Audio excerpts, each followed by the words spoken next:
Dear Diary, making the decision to immigrate to Calgary felt like I was placing an Amazon order for freedom, endless possibilities, social security, and a beautiful world of seamlessly integrated multiculturalism.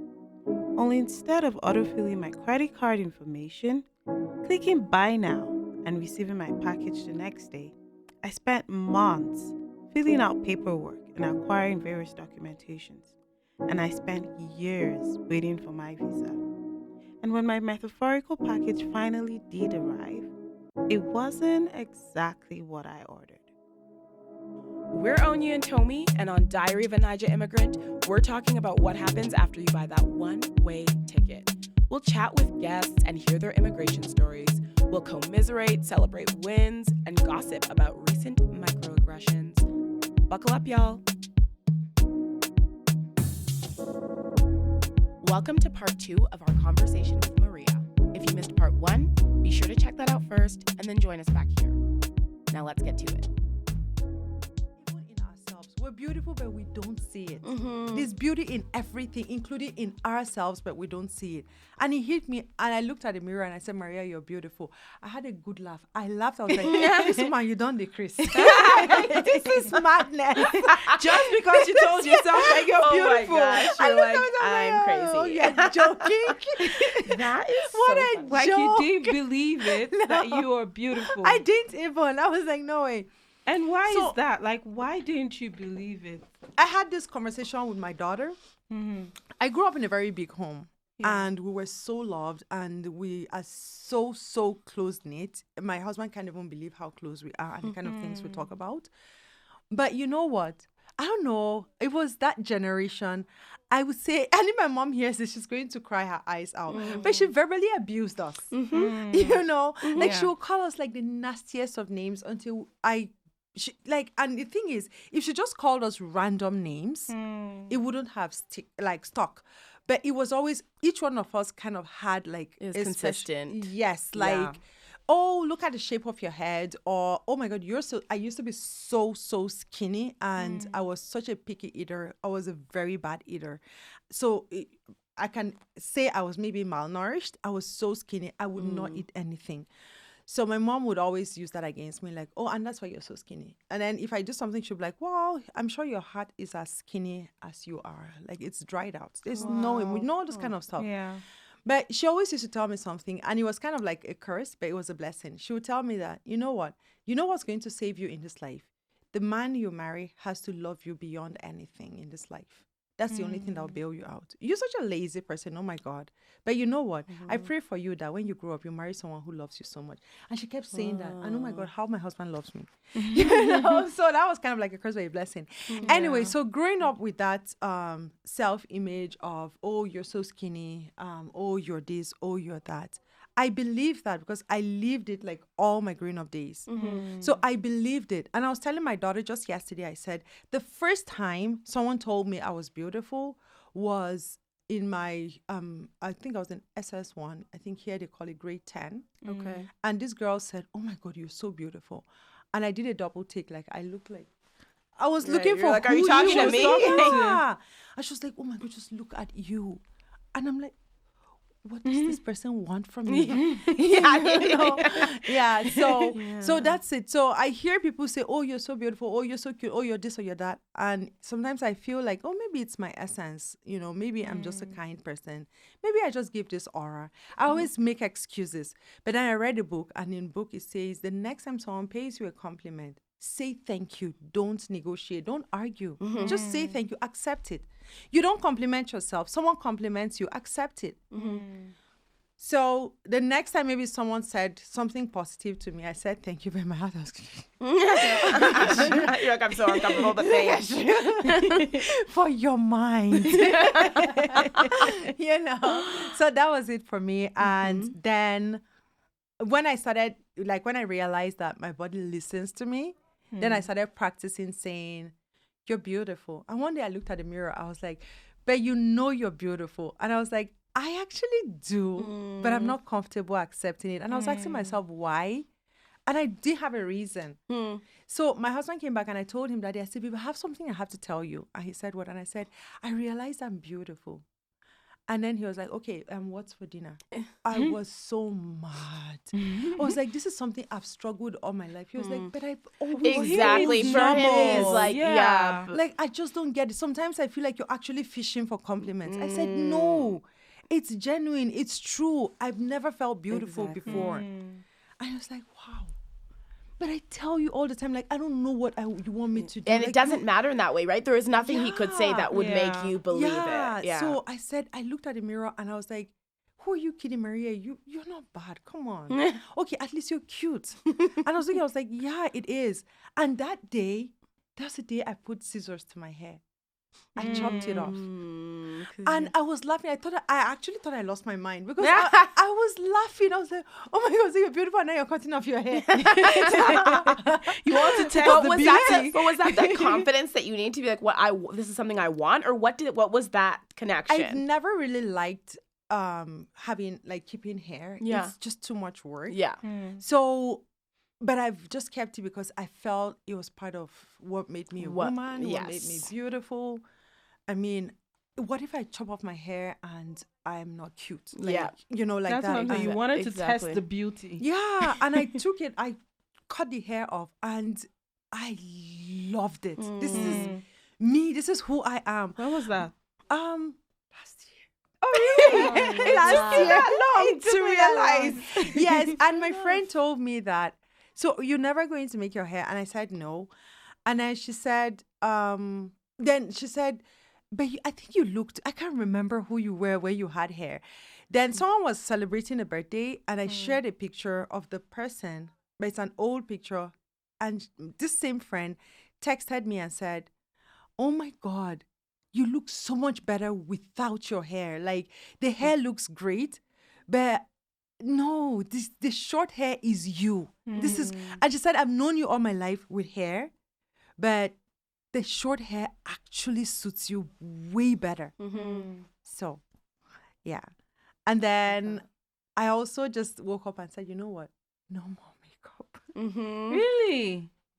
I woke up and I said, no more makeup either. What kind of makeup did you used to wear? Like, did you used to wear a lot of makeup or? Not really, but I used to use like, sometimes I'll use foundation. Sometimes I'll use like eyeliners, mascara. I'll struggle with my brows, lipsticks, whatever. And was it all stuff that you kind of felt like you had to do or you should Yes, be doing? like, you yeah, know, it wasn't like- like you were like, I love doing my makeup. Yeah, It was just, no, at yeah. all. Like, in fact, I would sometimes have to. I remember I was talking to someone. I was like, "Oh my God, I really struggle with makeup." And she said, "How about you watch YouTube?" And I was like, "Sure." The next time I'm going out, I'll watch YouTube.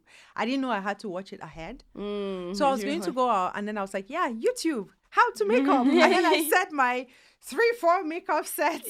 Yeah. And then I turned on YouTube and like use an angle brush, and I'm like, Which one is angle Right. brush? Exactly. Yeah. use a beauty blender, and I'm like, yeah. there's no beauty blender here. Yeah, fair and then enough. you can now contour. I'm like, Okay. do not own any of those. Yeah. So I was just like, you know what?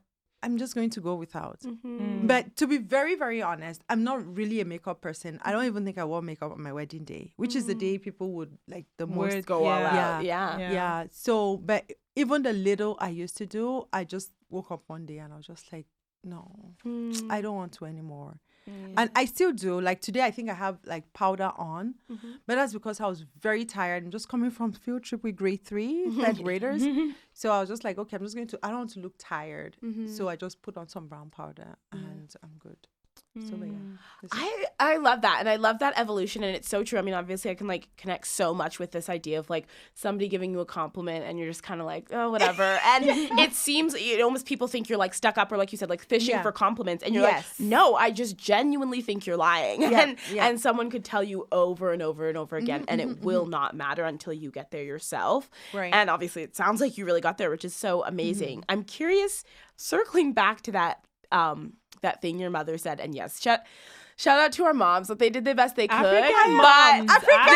they did the moms. best they could. But whew, there is damage. Yeah. So Yes. I'm definitely like yes. But yeah, said your mom had made that comment about a man and essentially positioning it as like you better hope you find a man who will love you. And I know for me, if that was something I was hearing growing up, I would really take that as like a man is the only thing that can kind of redeem you or Right, right. make you enough or worthy of love. Right. And I'm curious to know, was that a factor in your journey to find a partner and was that something that you had to kind of overcome to really say like, I as myself am enough? Or did that feel like something that maybe you just kind of already knew and wasn't super ingrained? So in the context that she would say that, she won't say it like a man will like she wasn't saying it in the context of a man will complete you, but she said it more of like this attitude you have. If you are married and living with a man, he will not take it from you, sort of thing. It only takes a man specific who loves type you. of man. Yeah. Yes, it takes Gotcha. someone My who mom loves used to you say that beyond, too. right? Yeah. So yeah, so To, it like, would put take, up with this. Like so, Okay. like I can sleep for 24 hours. Okay. So my mom would like, but how will you cook for your family? You sleep all day. You won't get up and clean. You're so lazy. We cook and we come and we feed you in bed. And she says, And you won't still eat. no, and I would like, do you get like, oh, wake up and eat? No, I just want to just rest a little bit. Rest from what? You've been resting. Sleeping is work. I don't know why people would understand that. You're just tired. Yeah. Sometimes your body, when the body needs it just Yeah. You just wake needs up it. and then you just want to take a little nap. exactly. So yeah, so stuff like that. So it wasn't necessarily. In fact, I remember when we're going to get married, she kept telling me. She said, "You should, as a woman, be." She said it was in our days that we had to marry early because we had as much children to have.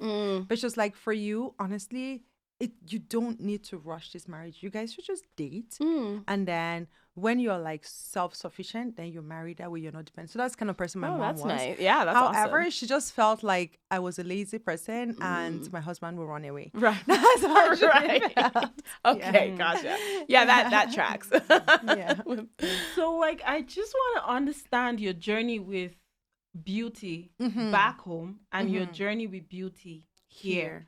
Would you say, like, maybe immigration or your journey to this part of the world actually triggered it even more, or it actually made you see that potential in yourself and see that beauty in yourself? Because I'm just speaking from Yes, my own yes. perspective, because I have struggled with beauty here. So sometimes Here? like, Okay. I know the way I look back home, and I know how I used to look when I want to go out. Like yes. my fashion is always, I have to look at myself very well before I go. Like I used to see myself as, you can't dress. But here, you can't even dress because you use jackets to cover everything. And then when you now Cold decide, will oh, I kill don't you. care about what's inside, and then maybe you get to work, you remove your jacket. Sometimes I feel like if people see me dressed up, maybe in the summer or something, they might not know me. who you And are, then yeah. it downs down the way I want to dress up, right? Because I feel like I have that homeless side of me, like where I'm looking on Hobo. house.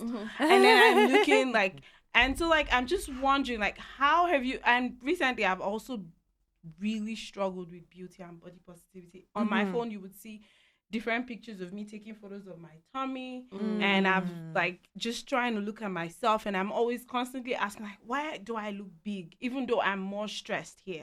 But I feel like I look big, and like back home I wasn't looking that way. And then I've decided, okay, I want to start going to work out. Like even this morning I spent 2 hours in the gym, 1 hour doing high intensity workout, and another hour doing like yoga, and like just trying to get myself, so I'm just wondering, like, how did beauty and body positivity look back home, and how does it look like for you here in Canada? And I'm glad that you asked that question, and this is something a lot of people struggle with, and this is not me. I'm really trying. You know how you say, with all due respect, then you go ahead and disrespect. That's not what I'm trying to do. But just a heads up, I'm not trying to put anyone down. But I felt more pressured in Nigeria than here, because in Nigeria, people will walk up to you and say, "Why haven't you changed your hair? How many times do you want to use the same color? Why are you always using brown? Why don't you use gold?" You know, like that, stuff like that. So there's always that pressure. Why are you not wearing makeup? Are you sick? You know, stuff like that. Yeah. And here, I find that here there's less judgment. And I was able to I feel it was easy. In fact, we went to Nigeria last year. I had a conversation with my doctor. I'm quite close with my family doctor. So I was having a conversation with him. He's Nigerian. And I was telling him that my ultimate test will be when I go back to Nigeria. We went back for a month. If I'm pressured to wear makeup, then I'll know maybe I just moved from Nigeria. Maybe I didn't gain any confidence. That's what I was saying to myself, because in Nigeria, people will go to a Makeup artist. yes, makeup artist, like a professional, Yeah. to have them made up just for an evening out with friends. Like the pressure is You West pay Side. so much. Yeah. So there's that. So in Nigeria, I felt more pressure. There was the pressure to make your hair every 2 weeks. Like back in the day when it was weaves, weave-ons, and all of that. You want to retouch like because now people use like full wigs and lace fronts. Yeah. I'm so sorry if I'm saying this wrongly. No, that's okay. So it covers, but back in the day, we weren't even doing Team Natural. It was like Right. tons of relaxer. And then they'll be like, oh my God, I can see undergrowth. in your hair." Exactly. Yeah. Within like a week and a half. Yes, like Yeah. a week and a half, your natural hair starts coming up. So you had to. So I felt like there was so much pressure to be a particular way that we got into that jive, and you got kind of like addicted to it. But here, there's less pressure. If you're going to like do groceries, you don't have to wear makeup or wear fancy clothes. In fact, if you wear fancy clothes, people will look at you like, Yeah. is there a Yeah. party happening here? So you get what I mean? So Exactly. Yeah. there was less pressure. So it was easier for me to embrace myself here. I don't know what the journey would have been for me. I feel like it would have been a steeper journey if it was back home. Because it's so interesting, because we say Western civilization, Western culture is the one that gets us to flatten our hair, straighten our hair, and all of that.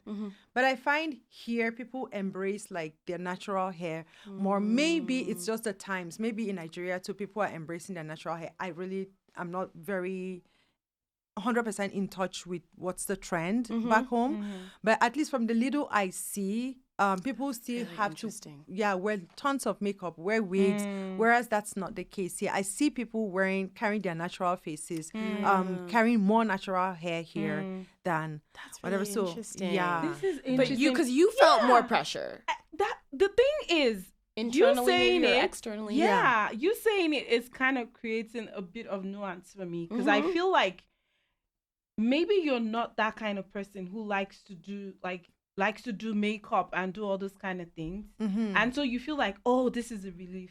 okay. But for me, I'm the kind of person who likes to do all those kind of things. Yes. And then coming here, I feel like there's nothing to push me to do it. And Yes. then I'm looking at myself and I'm now a shadow of myself. Yes. That's So yes, interesting. exactly. Yeah, And okay. I understand what you're saying, because Yeah. then it wasn't necessarily that someone was pushing you, but that's what everybody was doing. So you thought you had to do it up to the point where it just becomes kind of like a rhythm. Yeah. So you're just into that drive. I'm going to work. I have to be all decked up. Right. Every single 5 days a week. This is And then interesting. Saturday, you're going to, how dare With you wedding. appear ShopRite and you're not wearing makeup? Yeah. Oh my God. And Sunday church. You have to go to Sunday, church. you have to- You I'm will tie exhausted. gele. That's yeah. I'm just So exhausted. that's just the rhythm. So that's what I said to myself. I was like, I'll go back to Nigeria for a month and I'll see if that will If you get drive caught me. up in, yeah. And I went out with my friends and we took a picture, and my friend was telling me, oh my God, my foundation looks like a masquerade. And I'm like, yeah, that's how it looks every time you guys post on Facebook and I see it. You're like, It's yeah, that's what it looks like. Yeah. Yeah, it's that. That's interesting. It's really interesting. Like for me, growing up, I remember growing up, like my mom used to say something that if I go to church and I see somebody else's hair and I'm just like, oh, I like that hair. That's the hair I want to do next, right? And then if I see something, I'm like, oh, and my dad would be like, oh, my daughter, that kind of thing. But immediately my dad traveled. I remember my mom took me to the barber shop and scraped my hair. That thing did something to my self-image. Even the barber was like, because everybody knew me, they were like, Onyi, that kind of thing. Like, I was this very little. If you see my daughter, like how she is, and everybody's like, oh, she's so cute. Yes. That's the same. Like, everybody likes, oh, you're so cute, that kind of thing. And it used to make me so happy. And I would, so the thing, my mom would be looking at me and she's like, what is wrong with this girl at this age? And getting she's to her already hair. doing this kind of thing. And so my mom waited for me and she took me to the barber shop. I remember the barber saying, Iya Onyi, don't do this kind of thing now. Don't do this thing, yeah, Come on, because cut this hair, sister. our hair is very important. I find that back home, our Oh hair is very How old important were you? to us. I was 4 Okay. or 5, and I felt so. You I felt the felt weight of so it. bad. Yeah. Like it really, Because we feel like our hair Yeah. our hair defines us. yeah, it really messed with my self-esteem. And I try to do that for my daughter. Like if every time people tell her you're so cute, I try to also affirm her and tell her even when she says, or she's like, I want to wear this, or I'm like, okay, I don't want, because I put myself back then, and it's crazy that I remember things from my childhood more than I remember from yesterday. Honestly. But like, that's the thing. That's our impressionable age. So yeah, so like I just try to make sure my daughter doesn't feel that way, even though I don't know how she could grow up and say her mom did something like messed with her, that kind and of that's thing. the thing too, especially like when it comes to raising children too. I always say there's really no manual to it. Yeah. And I'm not even bragging. I'm not like, I don't know one bad mom. All of us are just trying our best. Yeah. You know. So I'm just trying to, I'm not, you don't need me to validate you, but I'm validating you to say that you're doing your best, and trust me, I don't think she's going to say that. I always say I can't wait to see the book my kids will write about me. I don't know. I will run away. But yeah, because my son says to me that, Mommy, you're so funny, but I love you. And I'm like, that bothers me so much. I love that it's but. I think you're so funny, but I love you I despite don't think that. that funny is a good. I don't think it's a positive type of funny. Like more like That's so he's funny. respectfully telling me I'm a nutcase. You know, like, you are very funny, but I love you. Like, That's okay. so Yeah, so funny. yeah, there's that. But we're trying our best, and I don't think and I agree with you. Like with my daughter, I know I had issues with my hair and all of that growing up. So it's the same thing for me too. I would always tell her like, Kayla, you're so beautiful. It doesn't matter what your hair looks like. That's what I always tell her. And to be honest, some part of that is because I'm lazy. And I just have my hair in 2 buns on Monday. Well, I'm that's like, also such a cute look. and I tell her, I said, you know what's so good? I'm sorry I didn't make your hair over the weekend, but guess what? You're so beautiful. You're like, luckily Now it go. doesn't matter. You look amazing. I love that. So that's where we are. Sometimes she'll want extensions in her hair. She's 12 now. She wants colored extensions. And sometimes I'm like, Kayla, I am so tired. And then that's another thing. She doesn't let anyone else do her hair. I don't know how sustainable that will be. Oh, yeah. 12 years. I braid now. Okay, Thanks yeah. to Kayla. So I'll tell her, oh Kayla, I am so tired. Can I just like cornrow? Is that okay? She was like, yeah, it doesn't really matter, Mommy. You say it doesn't matter. I say, yeah, it doesn't. You're actually very beautiful. If I even just do like 2 huge cornrows and she goes to school, she's good. And then the next day she comes to braids and she says like her friends would tell her, she say, your hair just grows, changes length Oh my gosh. in between. Oh my gosh, how did your hair get so long? I'm like, Yeah. Oh no, so today your hair is short. They're like, and they're yeah, like, oh, it you shrinks. cut your hair. Now it's long again. I'm like, come on, do the math. It's like not that hard to figure I out. know, right?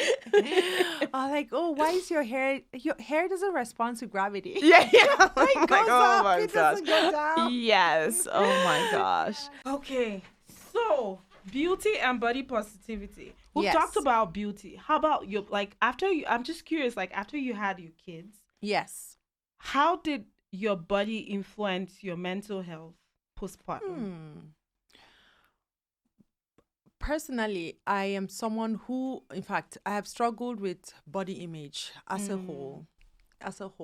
And you know how it is. It doesn't happen to everybody. There are some people that are so blessed. Their genes are like on point. They have a baby and the next day, Kim Kardashian got nothing on them. I feel like you're one of those kind of people. Don't even.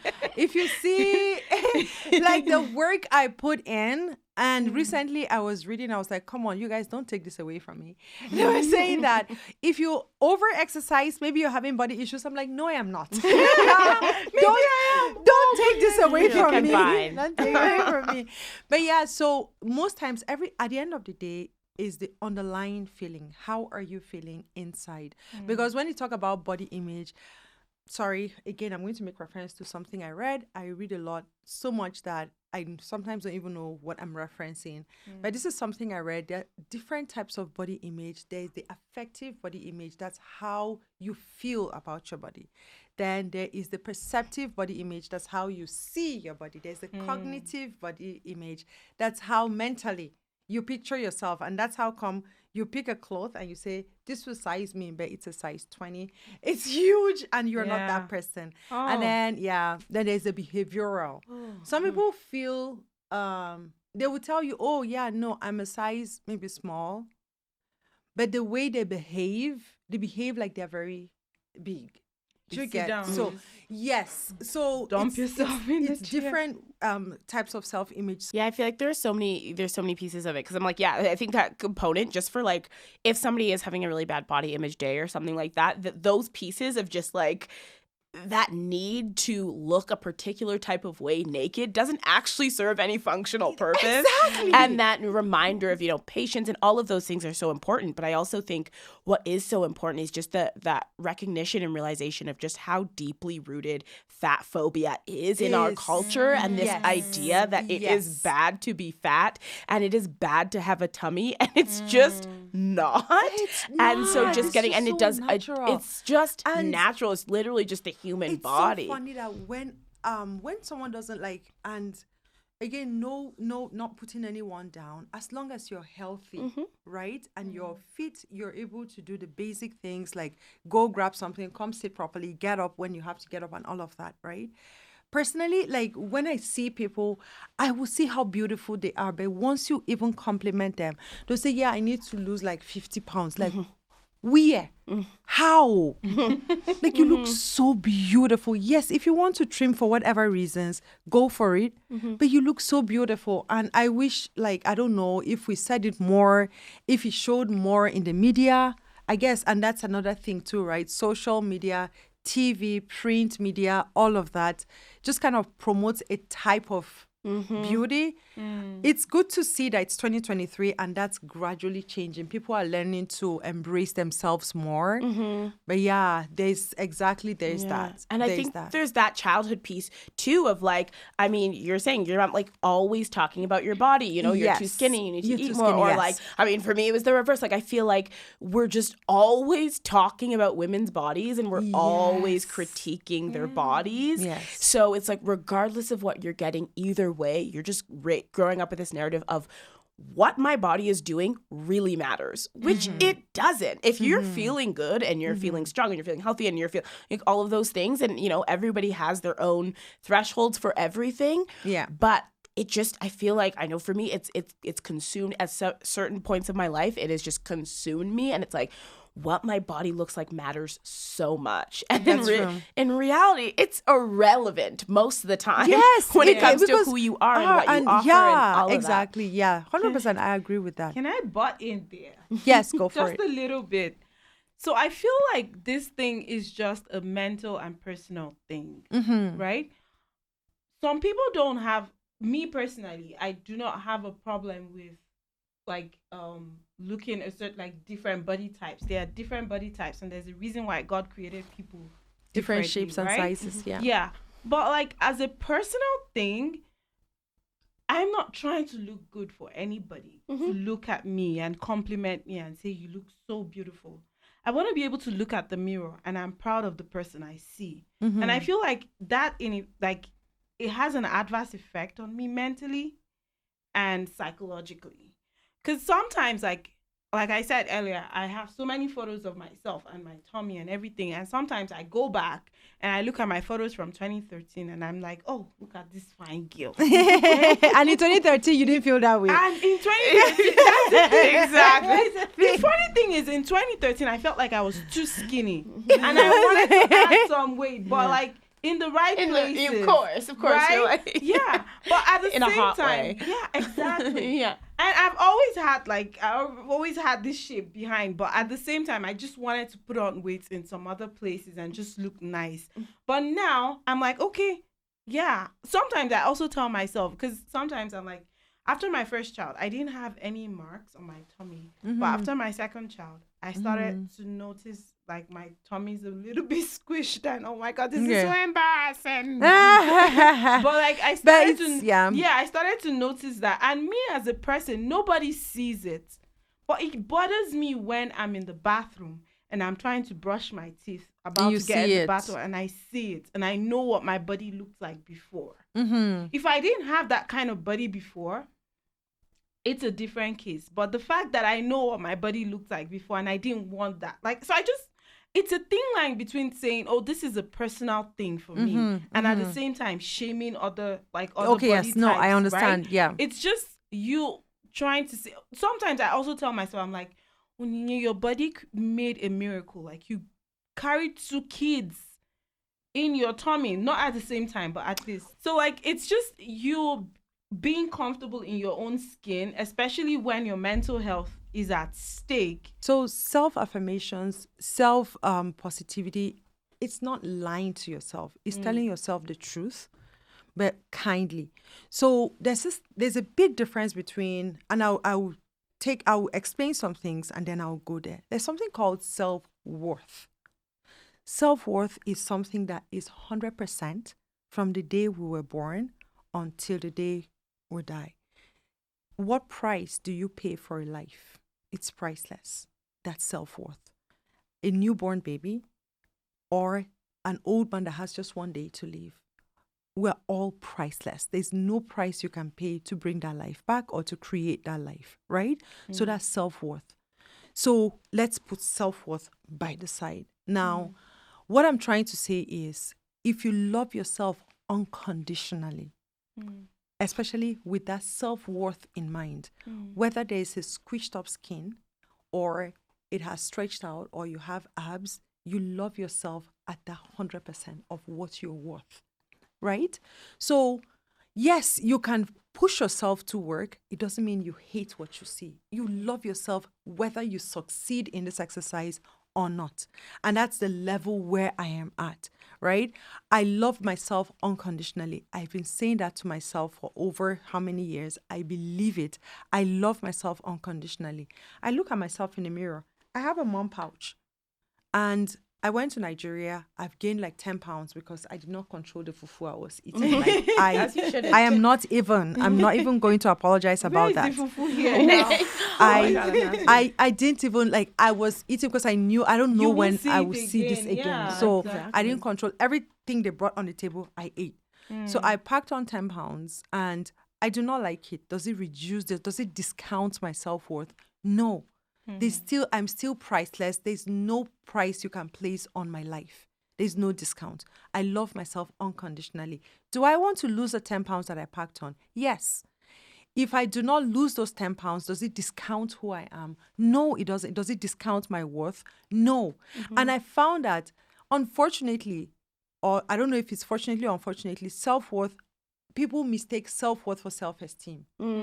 So once their self-esteem starts dropping, they think their self-worth is lowered. You're 100% beautiful. It doesn't take anything from you, whether you lose the weight or not. So you tell yourself the truth. I've told myself the truth. The last time I went to the hospital, my doctor told me, Maria, you need to lose some weight. We're beginning to see some trends that we do not like.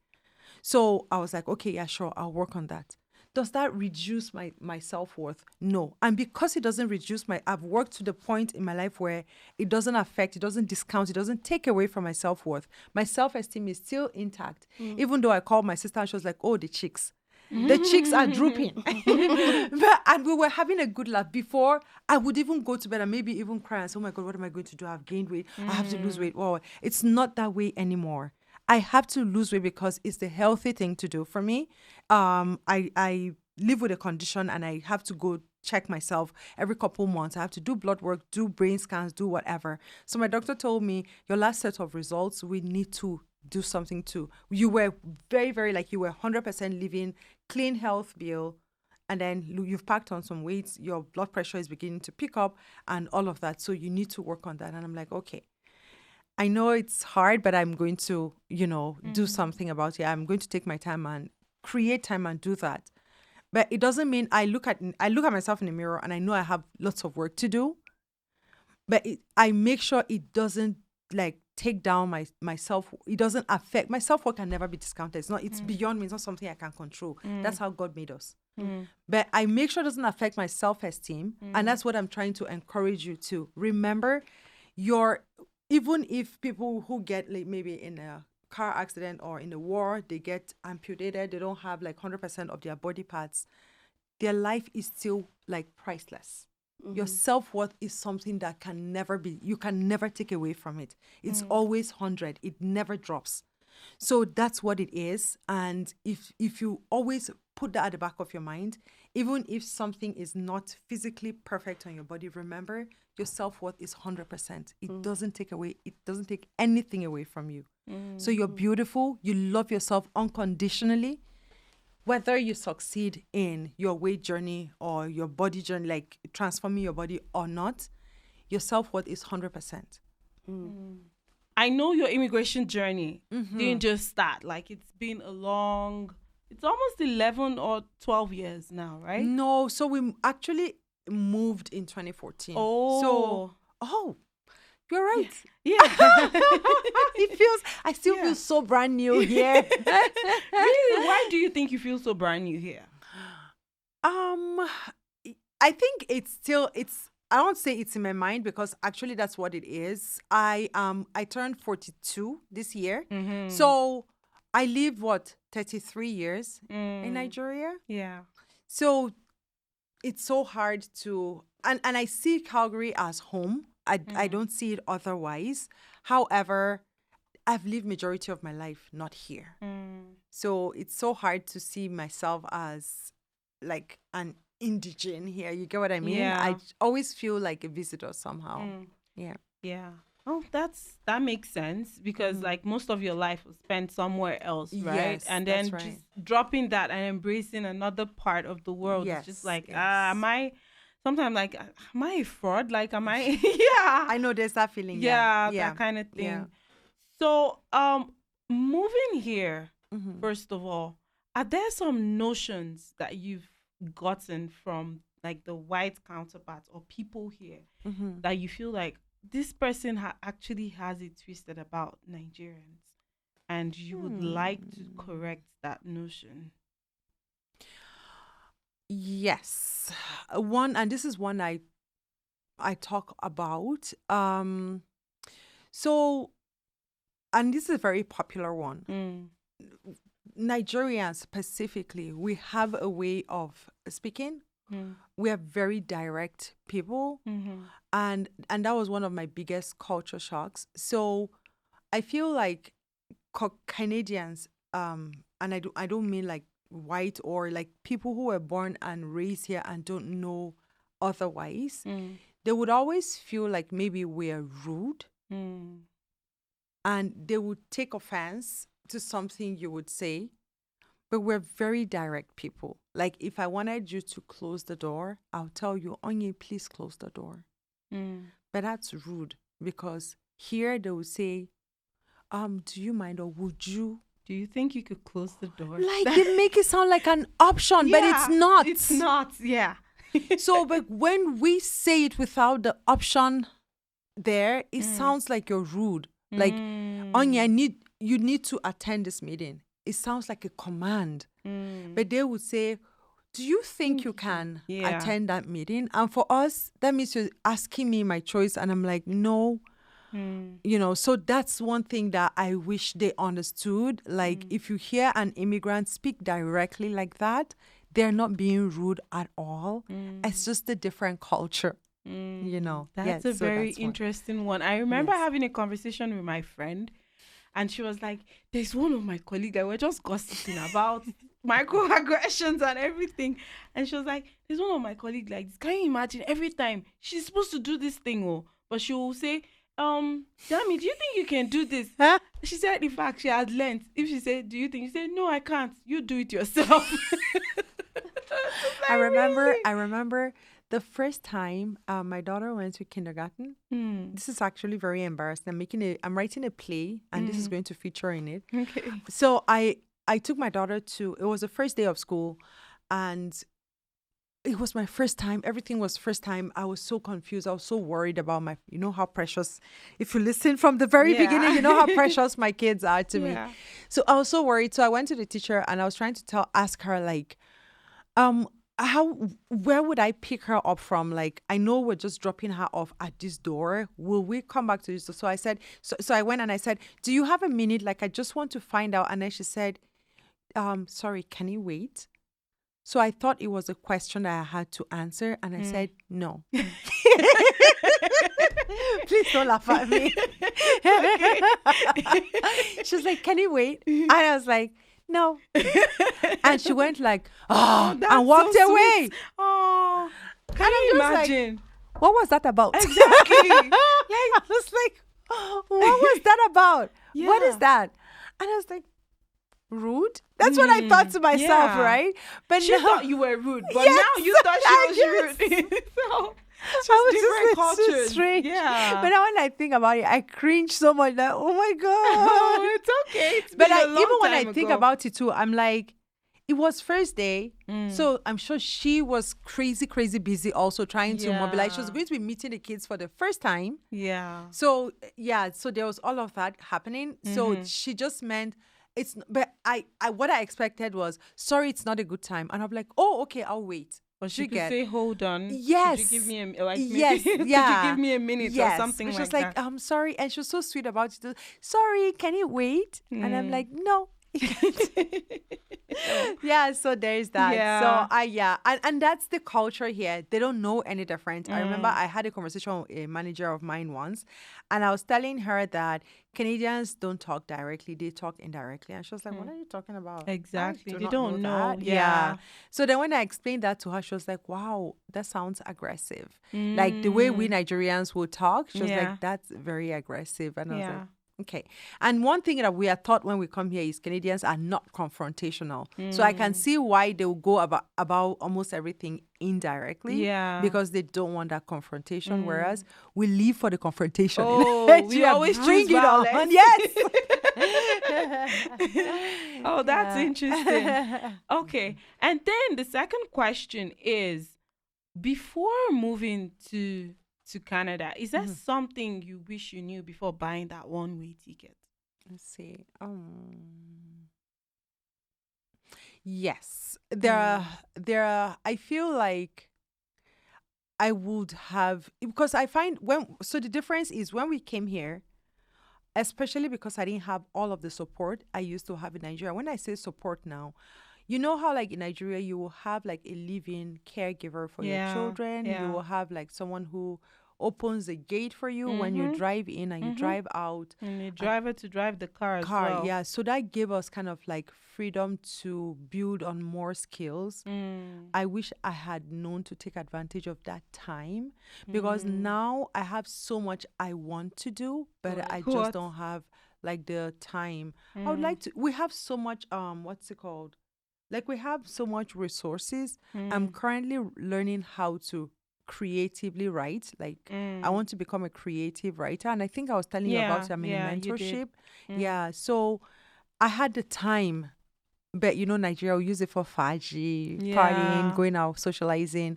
So I had all of that free time. I had support that if I had gone into it at that time, I would have done it comfortably. I would have built up on those skills. And then now that I'm here, I would have used those skills for, you know, whatever. But now I have these resources, but then there's no time. So if I had known, I would have, and this is what I tell anyone that wants to come, in the time when you're waiting, use it to pack on as much skills as you can. Yeah. That's interesting. But then, do you think like the kind of skills you would have acquired would have fit into this environment? Yes, I feel yes, it will. It depends on the skills we're talking about. So, for example, I had a conversation with someone yesterday. He was a practicing accountant in Nigeria. He went all the way in the professional exam, ACCA, and somehow he just didn't finalizing it. So now he's here and he has to start CPA from the scratch. Whereas if he had the ACCA, he would just have to take like a conversion exam. So that's usually the thing. It may not translate 100%, but you may just need to do one conversion exam and then you're good. But now you have to start from the scratch. And remember, you don't have support and you have children. So That makes there's that. sense. Yeah. I think that kind of helped me because I did my first year as SIT in Nigeria. You see? Yeah, I did. But it wasn't because that was what I wanted. Because when I was even listening to you talk about your journey and everything, that would have been the same journey I had if not for see. COVID. Because COVID came and I had to have my baby in Nigeria. Oh. Yeah. So I ended Oh. up doing my first year with a newborn baby. Yeah. But the plan was, I was going to have her here. But the whole loophole and everything. And then there's also a hole, I think, in the story about you waiting 3 years. Yes. For what happened? Like, why did you have to wait 3 years? So back in the day, when you applied for immigration, it was like applying for like a visiting visa. It was called immigration visa. You would just apply for it. Okay. There was no express entry or all of that. So you would apply and the wait times could go between 2 to 5 years back in the day. Yeah. So, and then it became 2 years. So we started contemplating, we got married in 2008. We started contemplating moving. And then in 2010, finally, we're like, okay, we're going to do this. And then we actually started in 2010.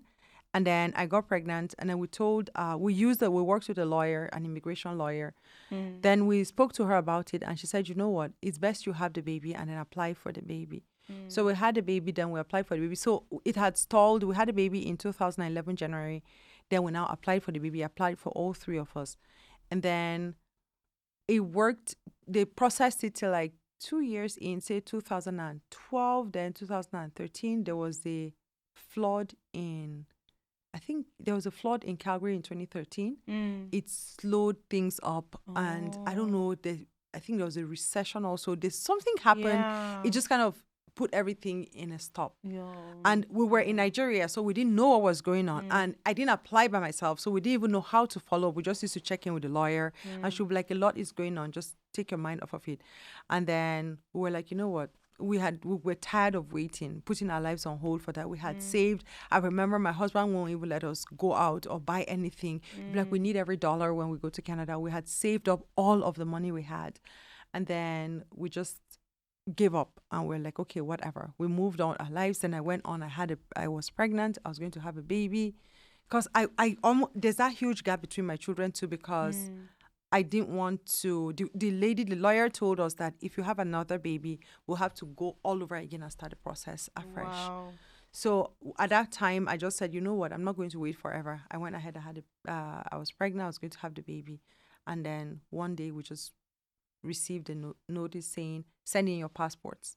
And they stamped it, sent it back. And they were like, you have to leave before November 22nd. Wow. And we're like, what? Oh, the process was so different back then. Yeah, it was. You would just apply for visa and that's it. Oh, that's very interesting. I feel like that's very important too for people to know that side of.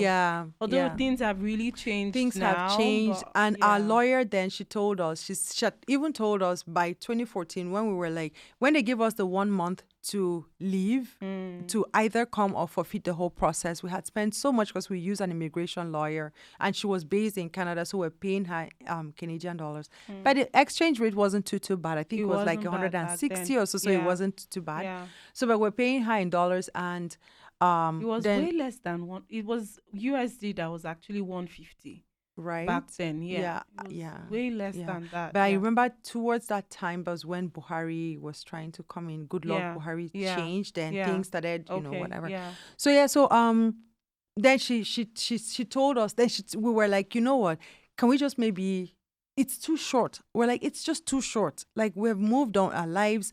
I think we bought a car, or I think with the money we decided that, you know what, we can now spend this money. So we started spending the money, living lavish, and then this happened. This immigration people. So then the lady told us, and then we said, you know what, let's just have the baby, and then we'll just apply all over again. And she said they're actually in the process of changing things, and it's she said, I feel like they're targeting Africa, Nigeria specifically. It's going to make it more difficult for the Nigerians to apply. Wow. That's what the lawyer told us. Yeah, because So the she said, government had changed and things were yes. getting bad. Crime Yeah. rate had gone Yeah. up. That So that's makes what she said to sense. us. So we just took the opportunity and we came. Good. Do you think that was, in retrospect, do you think that was a good thing that you did that? Yes. Because when I hear of, it's so confusing when I hear of all this provincial nomination, express entry. And sometimes people reach out to me, they say, Maria, how can I come to Canada? And I'm like, our process was so straightforward. You Yeah. just went and applied for, like how you apply for tourist visa. Yeah. They'll ask you reason for visiting, you will say immigration. That was it. There was nothing, there was no special, go write this, go do that. I Yeah. did not write IELTS. I didn't do any of that. So yeah, no, I do not regret it at Yeah, all. I that don't. makes I sense. don't. And then I just want to be able to bring this back to beauty and Yes. body positivity. Mhm. What would you say, like, if you had known about what you know now, Mhm. what do you think you would have done? And what would you say to people back home, Yeah. right, about the way we take beauty and everything, and like in comparison to here? So what I would say to people back home, and this is even just not even people just back home, I feel like to everyone, I feel the journey or the fight against body positivity it begins with you. If you embrace yourself and accept your beauty as you are, and you will not project on other people. If you see someone who's very beautiful, you appreciate the person and you will not project that person on yourself. It's going to go, the journey will speed up the process so much faster than creating campaigns or TV commercials that are promoting positivity. If we all worked on ourselves and accepted ourselves as we are, the journey will be faster. Like, I don't know how to say this, but what I'm trying to say basically is just let's think about it this way. Most times you see someone on TV, the person looks a particular way, and then you start wishing you looked like that person and start killing yourself to look like that person, not knowing their genealogy and how come they are the way they are, right? But if you accepted yourself the way you are, you won't be so bothered by how that other person looks. You can appreciate the person's beauty, but you don't have to project that person on yourself, right? So it will leave us living very satisfied lives and appreciating one another as against trying to kill ourselves to be like the next person. Like Nigeria, the current trend of BBL, like it's just Everybody just has the same stature, like oh my box goodness, buttocks. especially in Lagos. Yes, I'm like, what is yes. going on? Yeah, that and it really sucks. It's really very sad. Yeah. It's really, really, really, really sad. It's really sad. Some people have even died just trying to Yes, look a certain yes, way. Like, yes. why? Yes, and then it's I'm sorry to say this, but it's our own fault. We would like to maybe push it on the media, and this is a conversation one day I had with my husband. I said people will say, "Oh, it's the peer pressure." Okay, if you accept for the peer to pressure you, right? I said, for example, my husband was like, I said, what, for example, and I love Tiwa Savage, she's one of my favorites, right? Whatever Tiwa Savage sells, we will buy. Whatever she sells, we will buy. It's her choice to sell nudity. Exactly. It's her choice. If she wears a long flowing gown, we will still buy. We will be like, this is the dress I want now. Yeah. So That's it's her right. choice to expose herself. And I don't live in her world. I don't know why she would choose to maybe sometimes expose herself. I don't know what pressures her. I don't know her decisions. Maybe it's not pressure. Maybe that's her just expressing herself. Yeah. Right? So that's the thing. If I see someone with a big butt and I feel I should go inflate my butt to that size, I don't see how that person pressured you to do it. This is It you. was your choice. Yeah, it's your choice. If you accept yourself the way you are, appreciate the person without projecting that person on yourself, I feel it will heal the world faster than all of these campaigns, all these hashtags, all of these movements we're having to project body positivity, like present it like teach it to the younger ones if only we would accept it ourselves. Mm. Self-taught, it will go faster. The journey will go faster. Yeah, that's right. Yeah. Thank you so much. Is there anything you would like to say? Maybe an affirmation or just last words for Yes. people My listening? last word is I love myself unconditionally. This is one thing I will give to, it's like a gift I will give to anyone who's listening. The first time you say it to yourself, you may even laugh because how? But when you start saying it, it's easier to forgive yourself. It's easier to be kinder to yourself. It's easier, like it just makes life easier. Sometimes I do something and I know what I've done is really embarrassing. It's just, okay, Maria, you've outdone yourself. But then I always end it up with, I love myself unconditionally, whether I go out and goof or not, or I try things and I fail, I still love myself unconditionally.